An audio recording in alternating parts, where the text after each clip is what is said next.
Olá pessoal, eu me chamo Lucas Umbelino e sejam bem-vindos ao meu canal. No vídeo de hoje eu gostaria de falar sobre a importância do Sol e da Lua. Em astrologia védica, o Sol ele não é o planeta mais importante. Na astrologia ocidental, o Sol é dado esse patamar de maior importância. Na astrologia védica, o Sol é um planeta maléfico, porque ele é uma estrela muito quente. Então, quando você olha esse planeta no céu, ele queima os seus olhos. Se você se expor muito tempo, principalmente pessoas de pele muito clara, podem pegar uma insolação. Então, quando a gente analisa o mito de Súria, né? Súria era extremamente quente, uma energia quase insuportável, um calor insuportável. Então, a sua esposa pegava um recesso, fugia dele. Então, Súria se relacionava com Chaya, que era a sua sombra. E de lá nasceu o filho Shani, né? Que era o filho bastardo. Mas o que eu quero dizer com o mito de Súria, o mito védico para o Sol? A esposa de Súria abandonou ele devido ao calor, porque ela sentia às vezes que estar próxima do marido era insuportável. O Sol, numa casa astrológica, ele faz exatamente isso com aqueles temas. Ele queima a significação daquela casa. Se você tem o Sol na casa 1, principalmente em mapas de homens, ele é típico de fazer os cabelos caírem mais cedo, porque a casa 1 rege a cabeça. Numa dimensão esotérica, o Sol é o maior indicador da sua alma, é o seu Atma Karka. Ele vai expor a sua consciência numa dimensão, acima de tudo, espiritual. Então, se você se debruça inicialmente num mapa e você vai encontrar o signo ascendente, o posicionamento das casas e dos planetas, o signo ascendente ele indica a realidade da pessoa numa dimensão física. O ascendente ele indica o corpo físico da pessoa, o corpo no sentido literal. E as casas onde a pessoa vai sentir a energia desses planetas numa dimensão espacial mesmo. Agora, quando você analisa o Sol da perspectiva, o mapa na perspectiva do Sol, usando o signo que seu Sol se encontra como o Lagna, você tem o Sol em Sagitário, ascendente em Leão. Arraste o Sol para o ascendente, você vai expor a vida da pessoa numa dimensão espiritual. Esse planeta é um indicador da sua inspiração, de qual é a sua missão de vida, o seu propósito, o seu Dharma.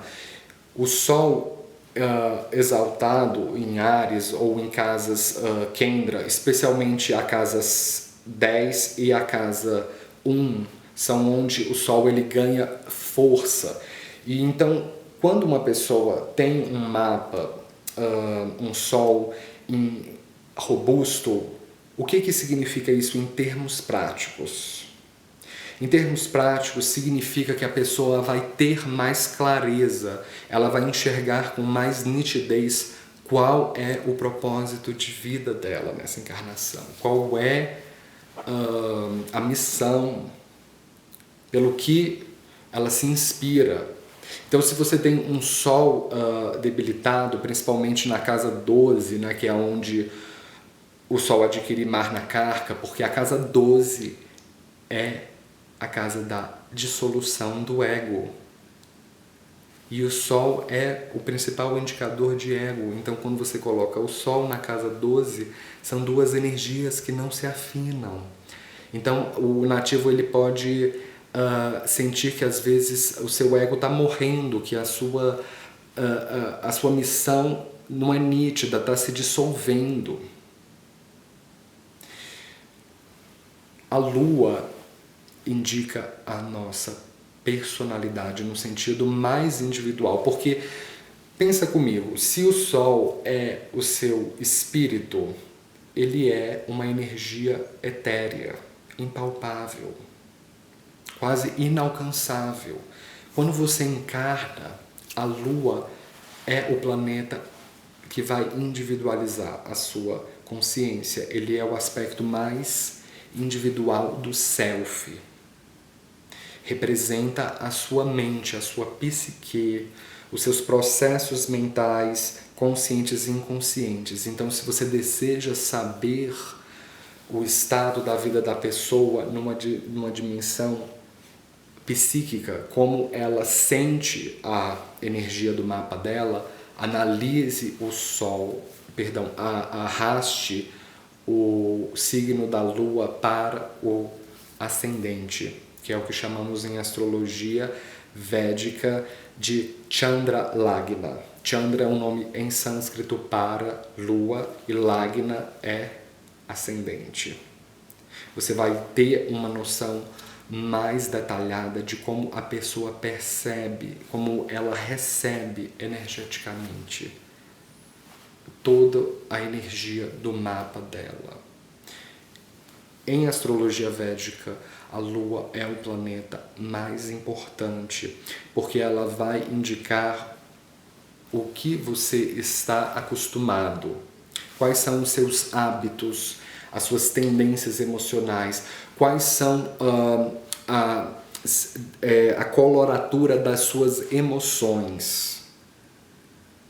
Se você tem a Lua fazendo uma conjunção com planetas maléficos como Saturno, Marte, Rahu e Ketu, tradicionalmente, o Sol, a pessoa pode ter mais afinidade com emoções negativas. Lua em conjunção com Saturno. Saturno rege melancolia, tristeza, pessimismo, ceticismo. Lua e Saturno, a pessoa fica mais íntima com pensamentos pessimistas. Então imagina essa pessoa se relacionando com uma outra que tenha Lua em conjunção com Júpiter. O que é Júpiter? É o planeta da felicidade, da satisfação espiritual, da esperança, da perseverança, né?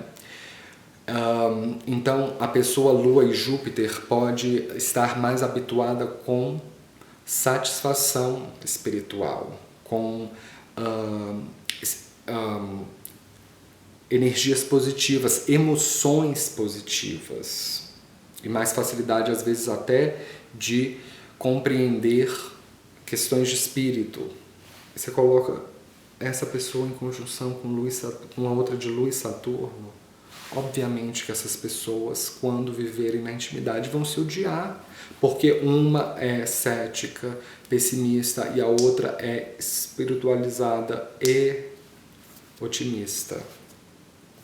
A mesma coisa, Lua em conjunção com Marte, é a ideia de Kudya Dosha, ou Manglik Dosha, é excesso de agressividade no mapa. O temperamento da pessoa é agressivo, a pessoa pode ter mais familiaridade, às vezes, com frustração, com ter emoções reativas, né? Porque Marte é um planeta bélico, ele rege impulsividade, a pessoa pode ser fazer as coisas mais por impulso e às vezes até ter uma resposta um pouco exacerbada. Então, se você coloca essa pessoa num relacionamento com uma outra que tenha Lua em conjunção com Vênus, Vênus é um indicador da nossa satisfação material, né? De prazeres, de gentileza. Então, a pessoa Lua e Vênus vai esperar da outra que ela seja mais gentil, que ela tenha mais tato para falar, tenha mais diplomacia, tenha mais gosto pelas coisas boas da vida, comer bem, se vestir bem, relaxar mais, né? Descansar mais. E a pessoa Lua e Marte vai estar sempre pressionando a relação de maneira agressiva. Em vez de a gente sentar e assistir um filme de romance, vamos até o Cerrado fazer uma escalada, ou vamos fazer um esporte radical. Então a outra pessoa, ela se alimenta de adrenalina constantemente, e a outra pessoa já é mais calma. Então são dois temperamentos que não se balanceiam. Isso já não tem a mesma intensidade, por exemplo, com o Sol, porque é numa perspectiva mais da missão de vida. Então o Sol, ele não é um planeta relacional como a Lua é, né? Que influencia tão intensamente os nossos padrões emocionais. Rahu e Ketu é típico de uma pessoa com intimidade com pensamentos obsessivos ou compulsões. Se você pega, por exemplo, uma pessoa com uma influência negativa, maléfica na Lua, e outra pessoa com influência maléfica, por exemplo, Lua e Marte, e a outra também tem Lua e Marte, esse posicionamento, quando combinado, pode ser positivo, porque ambas vão colocar a mesma pressão no relacionamento. Então, de alguma forma, elas se equilibram. Tá certo? Então, se você deseja analisar o mapa de uma pessoa na perspectiva espiritual, use o signo solar como ascendente. Se você deseja saber o que acontece com uma pessoa num plano psicológico, use o signo lunar como o signo ascendente, que você terá informações muito mais profundas dos aspectos da consciência dessa pessoa do que analisar somente o mapa, né, pela perspectiva do ascendente. Essa é a riqueza da astrologia védica. Bem, pessoal, então eu gostaria de fechar por aqui. Se você apreciou o conteúdo, não esqueça de dar um joinha aí embaixo da tela. Se você é novo no canal, não deixe de se inscrever aí embaixo. Eu posto vídeos sobre astrologia védica praticamente todos os dias, então esteja sempre ligado, sempre atualizado, para você não perder nada. Então, como sempre, nos vemos na próxima. Falou!